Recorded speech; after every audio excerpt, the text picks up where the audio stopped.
My husband and I lived in the deep woods of East Texas. I had been having some medical tests done at a hospital nearby.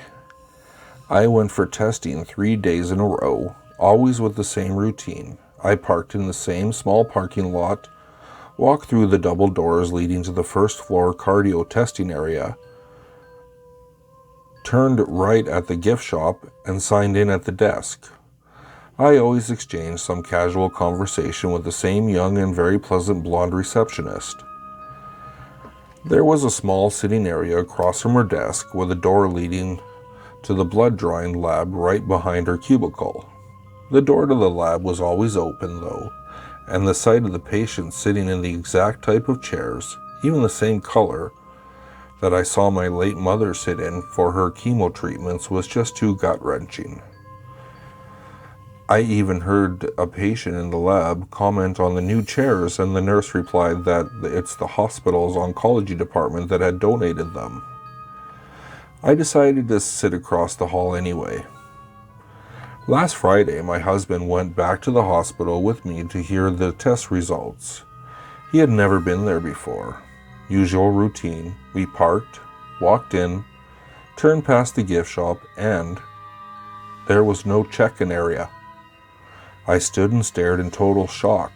No desk, no chairs, no blonde receptionist, and the door to the lab was sitting on another wall. The other sitting area was just as before. I started to walk up and down the hall searching for my check-in area, but it was nowhere to be seen.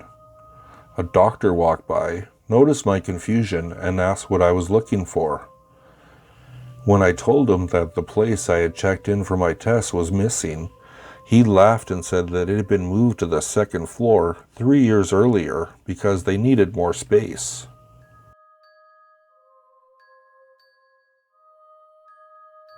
I swear this is a true story.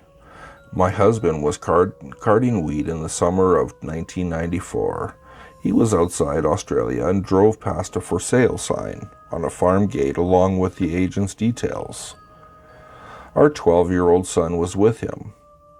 On the return journey, they stopped, climbed through the fence, and walked up to the circle-shaped drive to have a closer look at the old house. He said he could have seen through the window and found the old house old and abandoned. On his return home a few days later, we rang up the agent and asked for further details about the property as we were interested in purchasing it. The agent had no idea what we were talking about and insisted that he had no properties for sale on that road. A week later, my husband and I drove to have a look at the farm ourselves. We drove up and down the whole road until we were almost to the next town. All that he could recognize was a water tank on the hill, a creek, and some trees where the house used to be. There was no gate, drive, real estate sign, or house.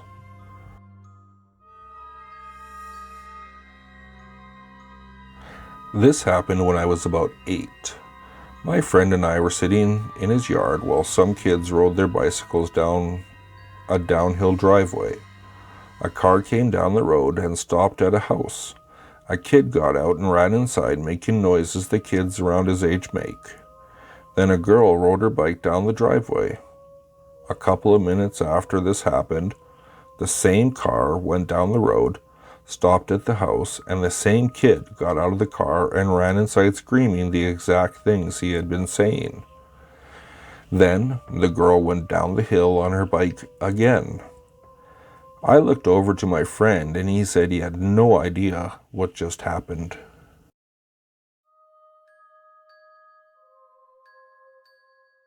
On a hiking trip when I was 16, I got separated from my group. I wandered around for hours looking for them. I came to the edge of a cliff overlooking a small lagoon. I attempted to yell for help when the edge I was standing on gave way. As I started to fall, the thought of my death began flowing through my mind. Before I reached the halfway point of my fall, I saw a strange shadow approach me out the corner of my eye.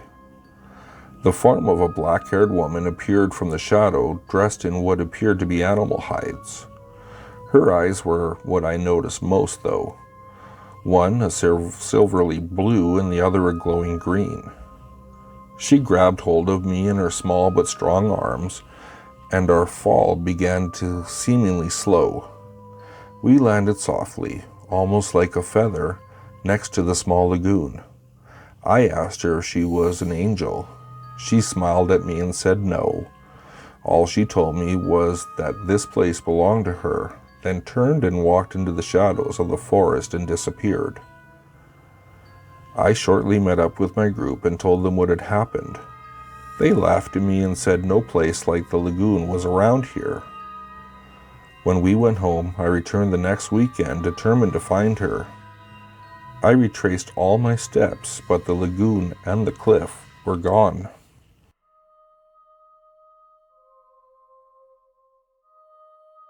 This is a story of my mother's experience that took place near her home in Jersey City, New Jersey, during the mid-1930s.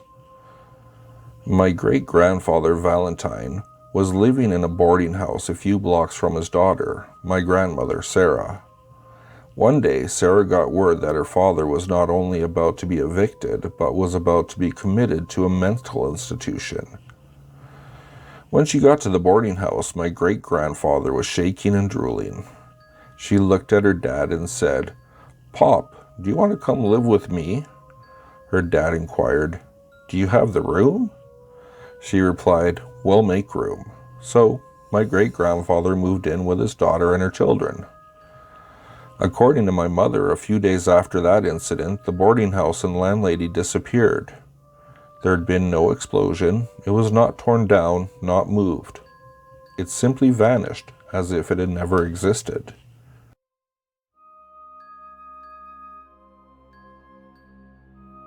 I live in London, and it was late October 1969, and I was walking home late one Saturday night. I had to walk through an underpass which was under the busy North Circular Road.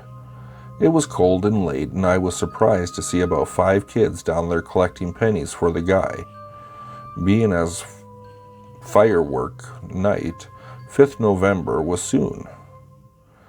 These kids should not have been out that late, seeing as the oldest was a girl aged about 12 years old and the others younger. What shocked me were their clothes. Their attire made me think that they had come straight out of the 20s or 30s London. Their speech could have been taken straight from a Charles Dickens novel. I heard one young boy say, "That other gent gave me a florin." At his age, there was no way he could have known what a florin was, an old English coin for the then 2 shillings. This was late 1960s, and the kids certainly didn't use words like gent anymore, geezer or bloke perhaps. The girl approached me saying, "Evening, sir. Penny for the guy, please, sir?" Her politeness shocked me, but I said I didn't have any money. She slid her arm through mine, and she ran her hands down my sleeve saying, "Yes, you do, sir. You are a fine gent. You do have money." I assured her I didn't have, and I expected a rude mouthful, but she replied, "Okay, thank you, sir. You have a good evening, sir." I knew I had to give those kids something, so I pulled a silver 6pence from my pocket and called her. I threw her the coin, and she gave me a thank you and a beaming smile. I walked off into the night. The experience bugged me bad. Who were those kids from the past? I asked local people if any kids were killed there during World War II, but nobody remembered. Did I meet ghosts? Kids from the past? I guess I'll never know.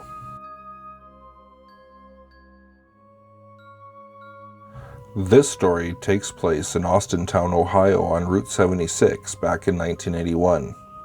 I was 20. Dad had asked me if I wanted to go look at a house that was for rent. The next morning we went to his mom's house at 5 for some coffee. She asked what we were doing out so early. Dad told her we were meeting a realtor at 6. At 5:30 we left, getting to the house a couple minutes before 6. As we pulled into the drive, we noticed the yard had not been cared for. The house was a rectangular 2-story dwelling with front windows only on the second floor. As we got out of the van, it was a quiet, calm day, except for 2 kids laughing in the backyard. We figured it was the neighbor kids from across the street. As we approached the back of the house, there was a swing set with 2 swings. They were swinging in opposite directions with nobody on them. There was laughter of a boy and girl. Another quick glance and the swings were still. Dad asked if I'd seen that. I had. We proceeded back to the side of the house. We passed the garage. It had 2 wooden doors with small glass panes. We looked in the window. The garage had a dirt floor and was empty. We walked up to the side porch. The door was unlocked, so we went inside. Dad turned on the switch, but no lights came on. I tried a few, with no luck. The inside of the house was weird. There was a large room with doorways branching off. The living room was none like I had ever seen. It was about 10 by 40, with no windows except for the small one in the door. I went back to where Dad was. He was trying to open the basement door, which was locked. Dad asked if I was ready to go. Instead of leaving, he went into the living room and stared out the front door window for about 3 or 4 minutes. I was about to go upstairs when I got an eerie feeling, so I stayed in the main area. Dad then came out and asked if I was ready to go again. At that point, Dad made the remark that we hadn't tried that door. We had. It was the locked basement door. He turned the knob and the door opened. The hair on my back of my neck stood up. Now I was getting scared. Dad flipped the light switch and it came on. I was wondering why the other lights didn't come on earlier. Dad proceeded to go down the steps, but I was leery. I went down. The basement was small. There was an old wringer washer with a loaded revolver on the lid. It was like the silver and ivory handle cap guns that kids use today. I picked it up 4 inches off the lid, and out of the corner of my eye, I saw a light cord move. The lights went out and the door slammed shut. It was so dark you couldn't see your hand in front of your face. I felt aimlessly for my dad. Holding a shirt, we went up the stairs. At the top, he stopped and let out a blood-curdling scream. It made my blood run cold. I pushed him, and he pushed the door open. All the lights were on, and it was dark outside. After jumping in the van, Dad turned the headlights on. The garage doors were open. There was a lamb lying on the dirt floor with its throat slashed, jerking violently. Blood was running into the dirt. When we arrived back at my grandmother's, it was 2:30 a.m. She asked where we'd been all day.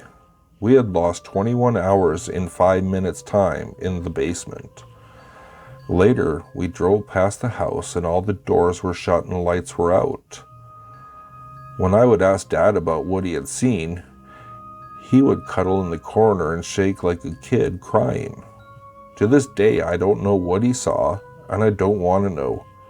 Since he has passed away, I'll never know. When I went back in 1987 to see if the house was still there, it was boarded up. There was a large FBI sign on the house stating that for your own safety, stay out. This happened in 1986 in New York on the road between White Plains and the Throgs Neck Bridge. I was traveling the road one afternoon on my way home from White Plains to Bayside, Queens. The journey required me to travel the Hutchinson River Parkway, pay a 25-cent toll, and cross the Throgs Neck Bridge.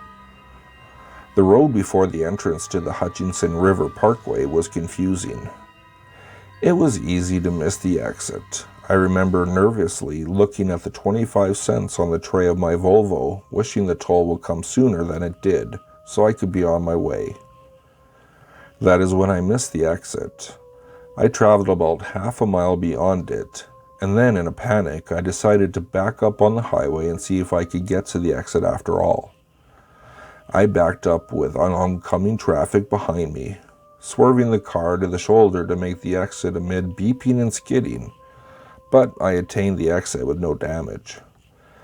Just as I reached the Hutchinson River Parkway and got on it, I heard the siren.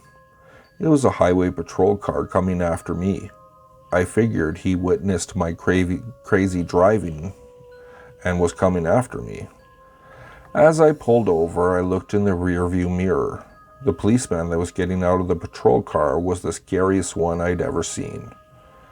Never mind the boots and the hat and the sunglasses, he just looked completely mean.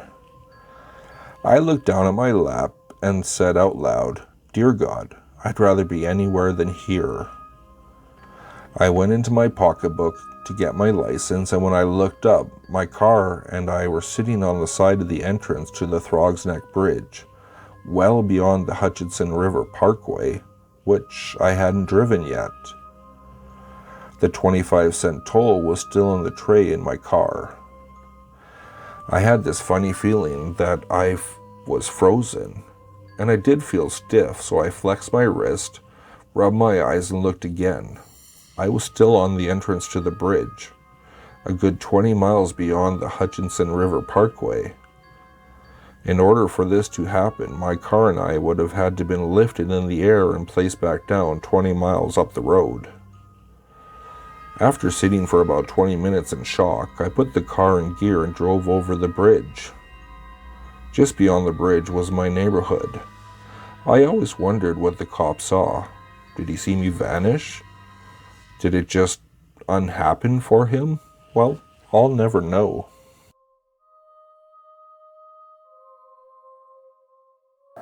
If you like what you heard, please like, subscribe, and share with your friends.